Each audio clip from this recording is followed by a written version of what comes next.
আসসালামু আলাইকুম। আরেকটা নতুন ভিডিও নিয়ে হাজির হয়ে গিয়েছি। তো আজকে আপনাদের সাথে এমন একটা ভিডিও শেয়ার করব যে এতটা মজাদার, খিচুড়ি তো এমনিই মজাদার, তার মধ্যে যদি এমন করে রান্না করা যায় তাহলে যে কী পরিমাণে মজা হয়, তাহলে আপনার চলুন দেখি কিভাবে তৈরি করে নিয়েছি। তো এখানে আমি একটা প্যানে পানি বসিয়ে দিয়েছিলাম, পানিটা বলক আসছে, তার মধ্যে আমি কিছু পরিমাণে সয়াবিন নিয়েছি। সয়াবিনটা আসলে আমি মেপে নিইনি, যার যার অনুমানে নিয়ে নিয়েছি। তো সয়াবিনগুলো আমি ভালোভাবে সিদ্ধ করে নিব। এটা মোটামুটি সিদ্ধ বোঝাই যায়, কিন্তু যখন পুরাটা সিদ্ধ হয়ে যায় ডাবল দ্বিগুণ হয়ে যায় মনে হয়, ফুলে এতটা বড় হয়ে যায় কিন্তু। তো মোটামুটি আমি 6 থেকে 7 মিনিটের মতো সিদ্ধ করে নিয়েছি। তারপর আমি ঠান্ডা পানিতে ধুয়ে এরকমভাবে ভালোভাবে চেপে ভেতরের যে পানিটা সেটা ফেলে দেব। আমি কিন্তু খুব ভালোভাবে চেপে নিয়েছি, চেপে ভেতরের পানিটা ফেলে দিয়েছি। তো হয়ে গিয়েছি, চেপে নিয়েছি। এখন আমি এগুলো ভেজে নিব। তো চুলায় একটা প্যানের মধ্যে অল্প 1 টেবিল চামচের একটু বেশি সরিষার তেল দিয়েছি, আর দিয়েছি একটু হলুদ দিয়ে নেড়ে চেড়ে আমি ভেজে নিব কিছুক্ষণ। এরকম ভেজে নিলে কিন্তু সুন্দর একটা স্মেল আসে, আর খেতেও ভালো লাগে। অবশ্যই সবসময় চেষ্টা করবে যে এরকমভাবে ভেজে নিতে। তো এখন আমি ভেজে নেওয়া হয়ে গিয়েছে। তারপরে আমি কিছু আলু ভেজে নিচ্ছি। এর মধ্যে আলু কিউব করে কেটে রেখেছি, সেগুলো নেড়ে চেড়ে হালকা ভেজে নিব।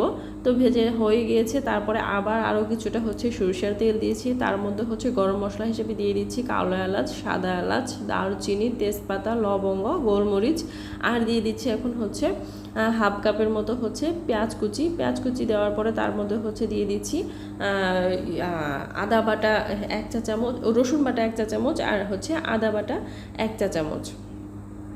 আর দিয়ে দিচ্ছি একটা টমেটো। এইটা টমেটোটা আমি ডিপ ফ্রিজে সংরক্ষণ করেছিলাম, সেইখান থেকে একটা টমেটো নিয়ে আমি শিলপাটা এরকম ছেঁচে নিয়ে তারপরে দিয়ে দিচ্ছি। আর এখন মশলা হিসাবে দিয়ে দিচ্ছি হলুদ গুঁড়া, আর মরিচ গুঁড়া, ধনিয়া গুঁড়া, আর জিরা, গরম মশলা গুঁড়া। এগুলো আমি সব 1 চা চামচ পরিমাণ দিয়েছি। জিরা এবং গরম মশলা 1 চা চামচ থেকে একটু কম দিয়েছি। তো আপনাদের পছন্দ অনুযায়ী কিন্তু টেস্ট অনুযায়ী মশলাটা দিয়ে নেবেন। তো আর এখানে আমি মেজারমেন্ট কাপের হাফ কাপ মুগ ডাল ভিজিয়ে রেখেছিলাম, তো সেটা দিয়ে দিচ্ছি। এটা কিন্তু সিদ্ধ করা না, এমনি হালকা ভেজে নিয়ে তারপর পানিতে ভিজিয়ে রেখেছিলাম, সেটা দিয়ে দিচ্ছি। দিয়ে নেড়ে চেড়ে ভেজে নিচ্ছি।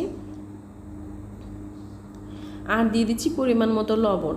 আসলে মশলাটা, হ্যাঁ আমরা পরিমাণ বলি, তারপরেও কেউ কম মশলা খেতে পছন্দ করে, আবার কেউ বেশি মশলা খেতে পছন্দ করে। তো যার যেরকম ইচ্ছে সেরকমভাবে দিয়ে নেবেন। তো আমাদের একটা যে যেরকম খাই আসলে আমরা সেরকম একটা ধারণা দিয়ে দিই মোটামুটি। আসলে সবার কিন্তু এটা তো চলে না যে আমার যেটা খাই সেটাতেই সবাই খাবে, তা কিন্তু না। তো আমি এখনও যে সয়াবিন আর আলুটা দিয়ে তারপর একটু নেড়ে চেড়ে তারপর যে ডিপ ফ্রিজে আমি মটরশুঁটি সংরক্ষণ করেছিলাম, সেখান থেকে অল্প কিছুটা নিয়ে তারপরে দিয়ে নেড়ে চেড়ে ভেজে নিব। তো নেড়ে ভেজে নেওয়ার পরে তারপরে আমি যে চালটা ভিজিয়ে রেখেছিলাম, এখানে আমি একটা মেজারমেন্ট কাপের 1 কাপ চাল আমি ভিজিয়ে রেখেছিলাম। তো সেটা তারপরে ছেঁকে নিয়ে দিয়ে দিচ্ছি।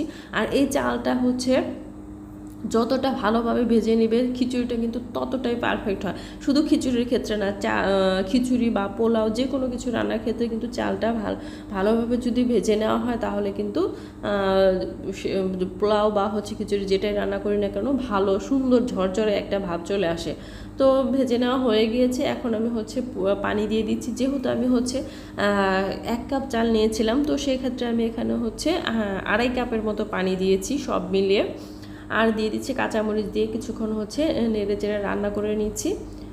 তার ঢাকনা এখন আমি এটা অল্প আছে ঢাকনা দিয়ে ঢেকে বসিয়ে দিব। তো তার আগে কিছুটা ঘি দিয়ে দিচ্ছি, আর এই ঘিয়ে কিন্তু খিচুড়িটার টেস্ট আরও বাড়িয়ে দিবে।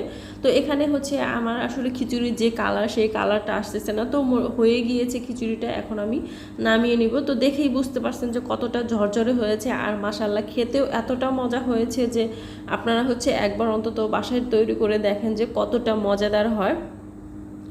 এখন যে কালারটা, এই কালারটাই আমার খিচুড়ির, কিন্তু চুলার উপরে যখন ছিল আমি ততক্ষণে এই কালারটা কোনোভাবে আনতে পারছিলাম না ক্যামেরার মধ্যে। তো মাশাআল্লাহ হয়ে গিয়েছে। তো আশা করি আপনাদের ভালো লেগেছে, আর ভালো লেগে থাকলে অবশ্যই আমার চ্যানেলটিকে সাবস্ক্রাইব করে আমার পাশে থাকেন। Thank you.